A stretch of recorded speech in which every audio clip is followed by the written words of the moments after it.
Fala galera, beleza? Como vocês estão? Tudo bem com vocês? Todo mundo com saúde?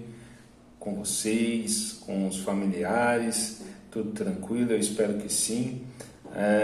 Nossa primeira aula aí após o recesso, né? Eu acredito que agora a gente vai até o final, sem interrupções, a menos que a gente volte para a sala de aula, né? Ninguém sabe, ninguém tem certeza de nada por enquanto, né? Mas fica essa dúvida aí até uma palavra final, né? Até uma palavra concreta.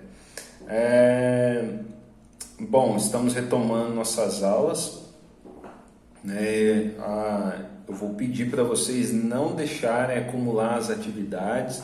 Muitos deixaram acumular, muitos não me entregaram nada desde o começo do ano, né? Agora vamos fazer o seguinte, vamos focar nas atividades desse semestre, tá bom? Se vocês conseguirem fazer as atividades desse semestre daqui até o final do ano, legal, pessoal. Pelo menos vai garantir aí a aprendizagem de vocês desse segundo semestre aí, tudo bem?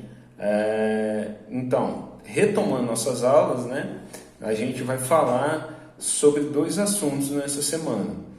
O primeiro, ele está ligado aos esportes no geral, né? O outro assunto ele está ligado à aprendizagem de fundamentos do futsal, certo? Vamos falar primeiro sobre o primeiro assunto, que ele está ligado ao esporte no geral. Ele está ligado a uma lei esportiva, uma lei chamada Lei Pelé.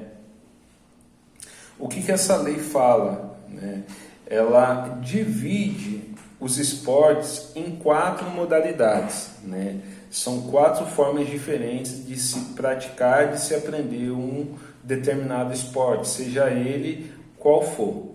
O primeiro é o esporte educacional, o segundo é o esporte de participação, o terceiro é o esporte de rendimento e o quarto é o esporte de iniciação. Eu vou explicar cada um deles agora para vocês, tá?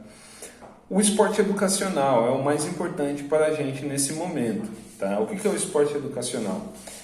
É aquele que a gente pode aprender na maioria das vezes dentro da escola, né? Ou pode aprender também fora dele, né? Qual que é o objetivo dele? O objetivo dele é formar o cidadão como um todo, não é fazer dele um profissional em um determinado esporte ou melhor em uma determinada modalidade esportiva, não. Permitir que ele conheça um esporte e através dessa aprendizagem fazer com que ele se torne um bom cidadão, uma boa pessoa, fazer com que ele conheça a história que envolve esse esporte, a origem desse esporte, permitir com que ele ligue outros assuntos de outras disciplinas por meio desse esporte que ele está aprendendo. Por exemplo, a gente falou até o momento, né, sobre 2 esportes específicos. A gente falou sobre o handball no segundo bimestre e nesse bimestre a gente falou sobre o hóquei, né? O hóquei em sala, o hóquei de quadra, né? Que é a mesma coisa. E quando a gente aprendeu o hóquei, a gente aprendeu somente a bater numa bolinha? Não, a gente não aprendeu só isso.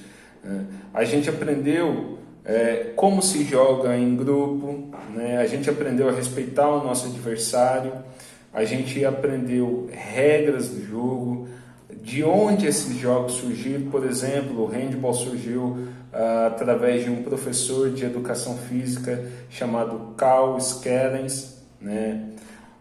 O hóquei de quadra, a gente aprendeu que nasceu na Alemanha, né, e que antes dele já existiam outros tipos de hóquei, né?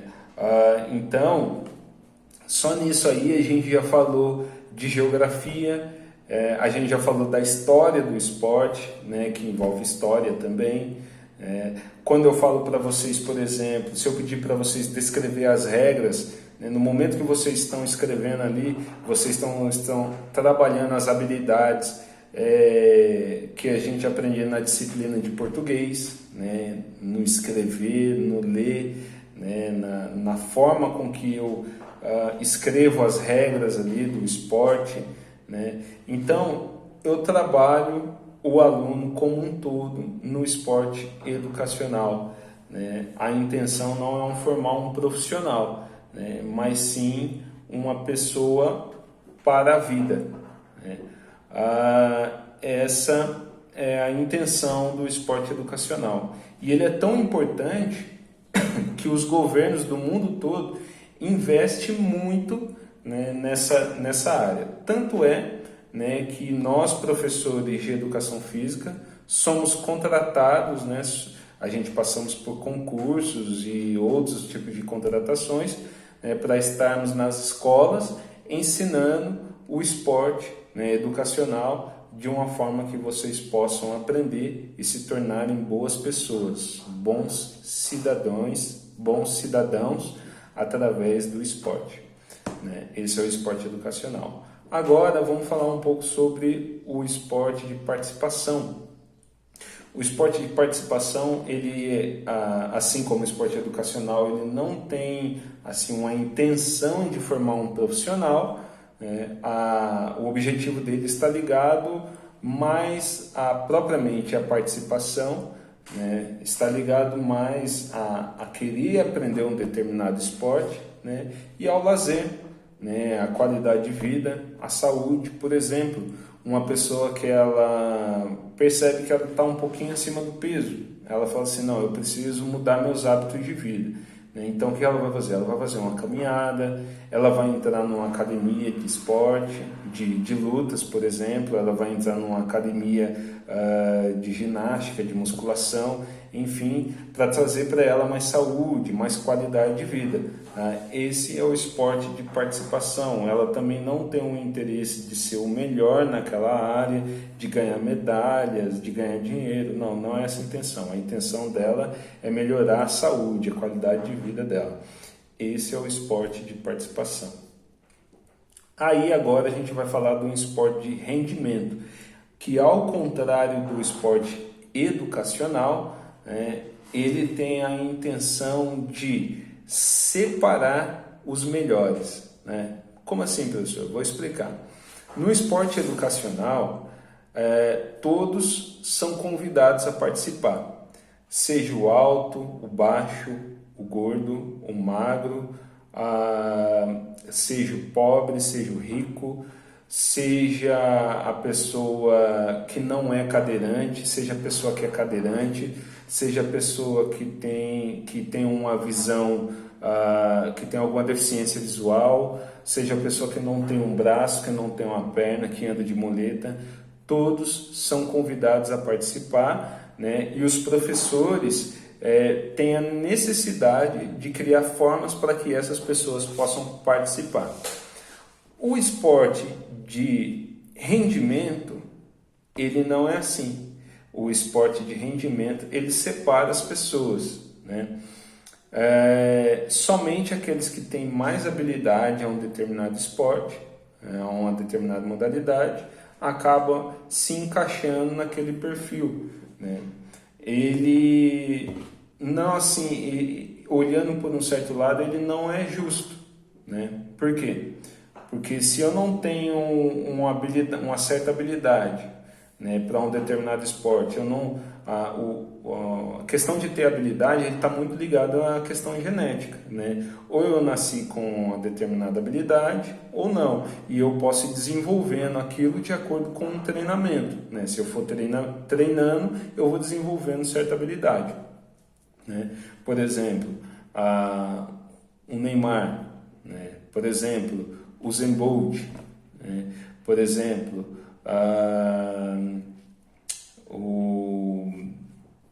deixa eu ver, um jogador de basquete, né, conhecido,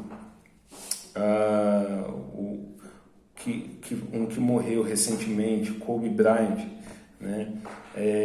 Nem todos, né, vão nascer com as mesmas habilidades, com as mesmas condições genéticas desses atletas, né?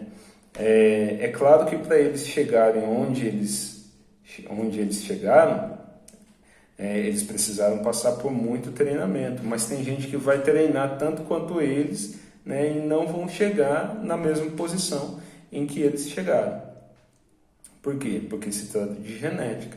E o esporte de rendimento, né, ele está de olho nessas pessoas, né, nas pessoas que tenham uma qualidade dessa forma. Se você não tiver, você não vai conseguir participar. Ao contrário do esporte educacional, que ele permite que todos participem, né?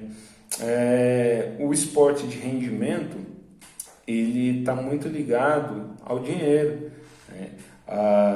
Tanto é que quando a gente assiste na televisão, jogos de futebol, né, lutas, os esportes nas Olimpíadas, são todos atletas de alto rendimento, né, que passam horas e horas treinando, se dedicando. Muitas das vezes eles não têm uma outra profissão, eles vivem daquilo, né? Muitos deles ganham milhões e milhões para fazer aquilo que eles praticam, aquilo que eles gostam, né? Outros nem tanto, né? Mas, né, existe aí uma entrega de vida para aquilo, né? Então o esporte de rendimento, ele separa os melhores daqueles que não têm habilidade para aquele determinado esporte. Esse é o esporte de rendimento. O esporte de rendimento, ele está ligado a clubes, ele está ligado a regras, né, que não podem ser alteradas em um determinado jogo.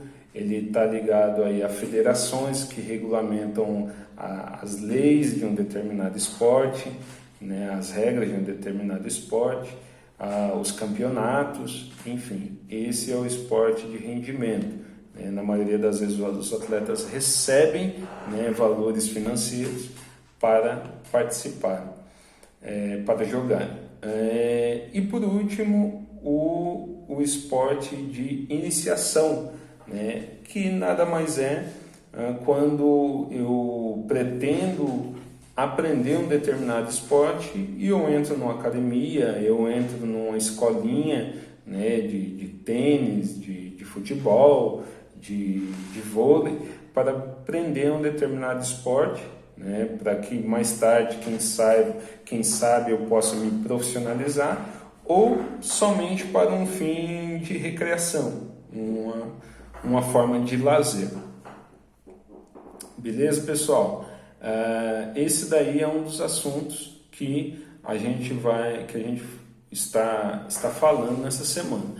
O outro assunto ele já está ligado a um esporte, né, que é o futsal. A gente vai criar uma forma de jogar, de colocar em prática alguns fundamentos do futsal, né, como o passe, o drible, né, a condução de bola, o domínio, enfim, né, só que jogando de uma forma diferente. Primeiro a gente vai pensar no espaço. A gente não vai estar numa quadra, eu acredito que a maioria de vocês vão fazer dentro de casa, no corredor, no quintal, na garagem, enfim, com seus familiares, né? Não vai ter 5 para cada lado, vai ter aí na maioria das vezes 2 para cada lado, 3 no máximo, né? Dependendo aí do tamanho da família de cada um.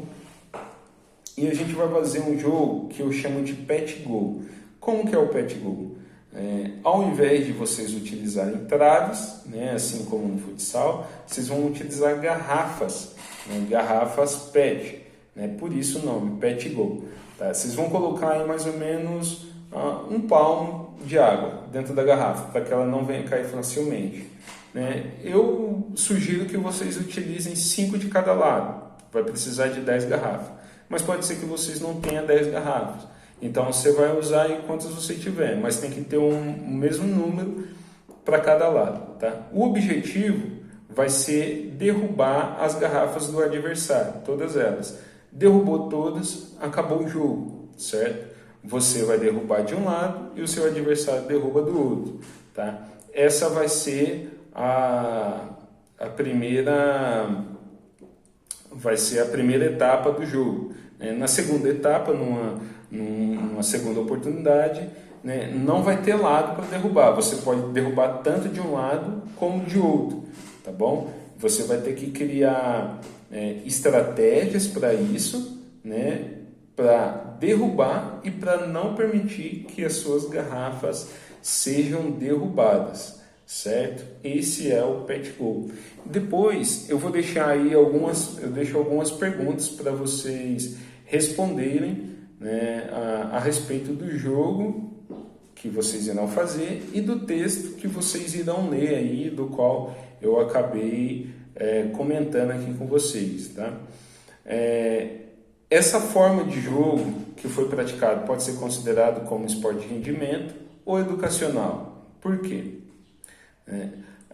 Quais foram as ideias criadas para realizar jogadas para derrubar as garrafas? E depois, quais ideias criadas para impedir que suas garrafas fossem derrubadas? Ou seja, quais as estratégias vocês pensaram, né, para que as garrafas fossem derrubadas do adversário e para que as suas não fossem derrubadas? O que vocês pensaram? O que vocês criaram? Né? Como que vocês se distribuíram, né, dentro do local onde vocês estavam jogando? Né?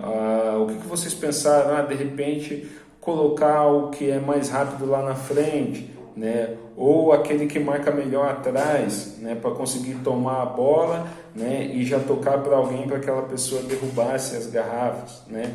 Tudo isso está ligado à estratégia de jogo, tá? Será que você colocou mais pessoas na parte de trás do seu campo ou mais lá na frente, né? Deixou poucas pessoas atrás e mais pessoas na frente? Qual que era o seu objetivo principal? Derrubar as garrafas ou impedir que as suas garrafas fossem derrubadas, tá? 4. Por ser um jogo coletivo, em equipe, né? Quando a gente fala em jogo coletivo, é onde jogam mais de uma pessoa para cada lado, né? Como devo me comportar em relação ao meu time quando estou com a bola e sem a bola, né? Quando eu estou com a bola, o que eu devo fazer, né, em relação ao meu time? Eu devo sair driblando todo mundo e fazer o gol, ou eu devo tentar trabalhar essa bola aí, né, sair tocando para que eu consiga criar jogadas e fazer o gol? Ou quando eu estou sem a bola, né, eu fico lá na frente reclamando: não, marca aí, a gente deixou as garrafas serem derrubadas, eu só fico reclamando, ou eu vou ajudar o meu time, né? Pensando no jogo que fizemos, onde é possível observar semelhança com o futsal? O que o jogo que a gente fez tem de semelhança com o futsal, né? O que eles aparentam ser iguais? Como você mudaria as regras do jogo, né? Lembrando que a gente está fazendo um tipo de esporte, né? Um tipo de jogo que ele não deve separar ninguém, todos devem ter oportunidade de jogar, né? Se alguém perguntasse para você, chegasse aí na sua casa, uma pessoa que, por exemplo, um cadeirante, né, uma pessoa de cadeira de roda, quisesse jogar com vocês, o que você ia falar? Não, você não pode jogar não, porque você é cadeirante, né? Ou você iria dar a oportunidade para ele jogar, né? E o que você ia fazer para que ele conseguisse jogar, né? Cria aí uma regra, né, para que todos tenham a oportunidade. Beleza, galera? Essa é a aula dessa semana. Qualquer dúvida, pode nos chamar. Um abraço e cuidem, fiquem com Deus.